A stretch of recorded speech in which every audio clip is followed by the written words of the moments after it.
बिहार में नए साल का जश्न जहां एक तरफ मनाया जा रहा है, उधर दूसरी तरफ मुख्यमंत्री नीतीश कुमार सियासी जश्न मनाने में मशगूल हैं।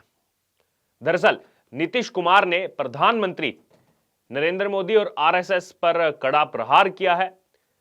नीतीश कुमार ने इशारों इशारों में प्रधानमंत्री नरेंद्र मोदी पर हमला करते हुए बोला कि कुछ लोग इन दिनों राष्ट्र के नए पिता बनना चाह रहे हैं, उससे पहले उन्हें बताना चाहिए कि उन्होंने किया क्या है। और इसके बाद सोशल मीडिया पर एक बहार आ गई है जो नीतीश कुमार से सवाल कर रहे हैं कि नीतीश कुमार ने आखिरकार क्या किया है।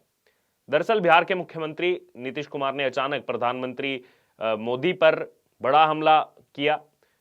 बिहार में एनडीए के साथ सरकार में भी रह चुके हैं मुख्यमंत्री नीतीश कुमार। पीएम मोदी का कई बार पटना में स्वागत भी कर चुके हैं, दिल्ली में जाकर भी पीएम मोदी से मिल चुके हैं।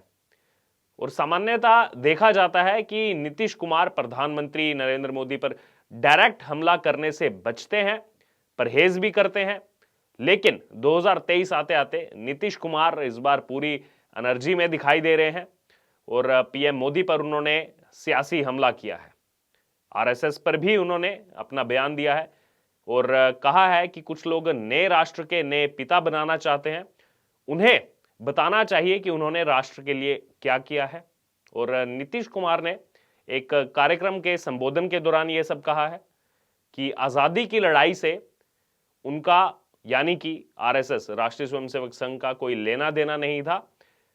नीतीश कुमार ने सवाल पूछने वाले अंदाज में राष्ट्रीय स्वयंसेवक संघ के साथ पीएम मोदी का भी जो है जिक्र किया, उन पर हमला किया, जिसके बाद सोशल मीडिया पर उल्टा नीतीश कुमार से ही सवाल पूछे जाने लगे।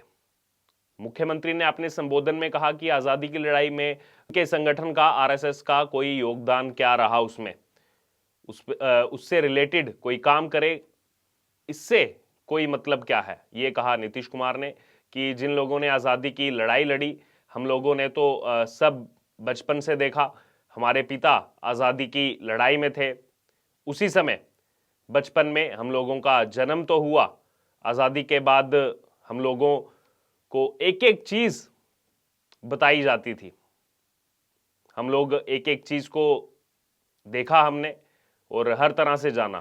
फिर महात्मा गांधी का जिक्र किया कि बापू के योगदान को हम लोग कभी भूल नहीं सकते। नीतीश कुमार ने आरएसएस पर इससे पहले भी इस तरह जो है कभी अटैक नहीं किया। और सियासी जो लोग हैं उनका कहना है, राजनीतिक विशेषज्ञों का कहना है कि महागठबंधन में लालू यादव आरएसएस के सबसे बड़े दुश्मन है। आरएसएस के खिलाफ बोलते रहते लालू यादव, और नीतीश कुमार महागठबंधन के रिश्ते को बनाए रखने के लिए अब लगातार बीजेपी और आरएसएस पर इस तरह के निशाने साध रहे हैं। जबकि अब लोग नीतीश कुमार से सवाल पूछ रहे हैं कि लगता है देश को आजादी नीतीश कुमार ने ही दिलाई होगी, जिस तरह की बातें नीतीश कुमार कर रहे हैं। वहीं नीतीश कुमार यहीं पर नहीं रुके, आगे उन्होंने कहा कि जो जिक्र किया, दरअसल देवेंद्र फडणवीस की पत्नी ने कुछ दिन पहले कहा था कि पीएम मोदी नए राष्ट्रपिता के रूप में उन्होंने जो है उनको कहा था, उसी को लेकर नीतीश कुमार चिढ़े हुए दिखाई दिए और लगातार पीएम मोदी पर आरएसएस पर इस चीज का हमला करते रहे। अब नीतीश कुमार पूछ रहे हैं कि कौन सा काम किया है पीएम मोदी ने।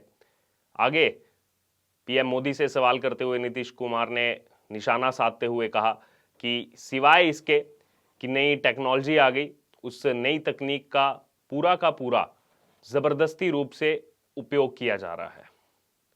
पहले तो मीडिया का दूसरा था, पक्ष विपक्ष जो भी हो, मीडिया के सारे लोग अपनी राय अच्छे से रखते थे।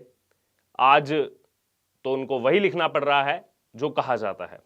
जबकि देखा जाए तो लगता है नीतीश कुमार भी एक तरफा न्यूज़ ही देखते हैं, इसलिए उनको ऐसा लग रहा है। इससे पहले भी हमने देखा किस तरह से रवीश कुमार भी इसी तरह की बातें कर रहे थे और लगातार ट्रोलर्स के निशाने पर थे। वहीं पत्रकारों ने जब पूछा कि क्या राहुल गांधी का जेडीयू समर्थन करेगी, इस सवाल पर नीतीश कुमार ने अपनी राय दी और कहा कि इसमें कोई समस्या नहीं है, इस मसले पर सभी लोग मिल बैठकर बातचीत करेंगे, यानी कि सब विपक्षी लोग मिल बैठकर बातचीत करेंगे, तब हम लोग सब कुछ तय करेंगे। हम लोग कांग्रेस के स्टैंड का वेट कर रहे हैं। और सभी विपक्षी दलों से मिलजुल कर ही हमें काम करना है। इस पर बातचीत भी इस समय चल रही है। और नीतीश कुमार ने यह भी बोला कि पीएम का उम्मीदवार कांग्रेस को तय करना है, यानी कि अब पाला उन्होंने कांग्रेस के जो है उसमें डाल दिया है।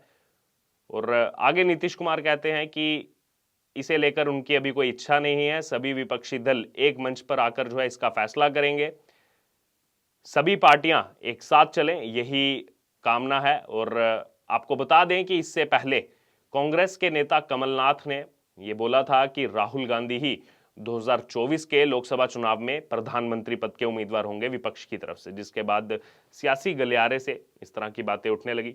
वहीं अब कुछ यूजर्स की प्रतिक्रिया आई है। यूजर लिखते हैं कि मोदी जी ने 8 साल में क्या किया है, उन्होंने जो है भारत का पूरा फेस चेंज कर दिया है ग्लोबल एरिना में, और भारत को जो है टॉप मोस्ट पोजीशन पर ले जाने की कोशिश कर रहे हैं, टॉप मोस्ट ग्लोबल स्टेट्समैन बन चुके हैं। वहीं नीतीश कुमार अपने पाले में देखें कि 17 साल में मुख्यमंत्री रहते हुए उन्होंने क्या किया। बिहार का जो बैकवर्ड का टैग है वो भी आज तक नीतीश कुमार नहीं हटा पाए, सिर्फ और सिर्फ बातें करने में तेज हैं। एक्शन की अगर बात की जाए तो बिल्कुल भी एक्शन नहीं दिखाई देता नीतीश कुमार के काम में। एक यूजर लिखते हैं कि नीतीश कुमार बाबू आप क्या किए हैं बिहार के लिए, और हम तो भूल गए कि आप कितने दशकों से केवल मुख्यमंत्री बने रहने के जुगाड़ में लगे रहते हैं, उसके अलावा बिहार के लिए कुछ नहीं किया। तमाम ऐसी प्रतिक्रियाएं सामने आ रही हैं। एक यूजर लिखते हैं कि बोलने से पहले सोचते हो या बिना सोचे बोलने की आदत है, ये कहा नीतीश कुमार को। और आगे बोला कि 15 साल में बिहार को बर्बाद जो किया है उसके बारे में भी कभी जिक्र कर लिया करो। काम आज तक एक भी नहीं किया, बस हमेशा दूसरों पर उंगली उठानी है। तो अब नीतीश कुमार ने जो ये कहा था ये उल्टा उन्हीं पर भारी पड़ रहा है।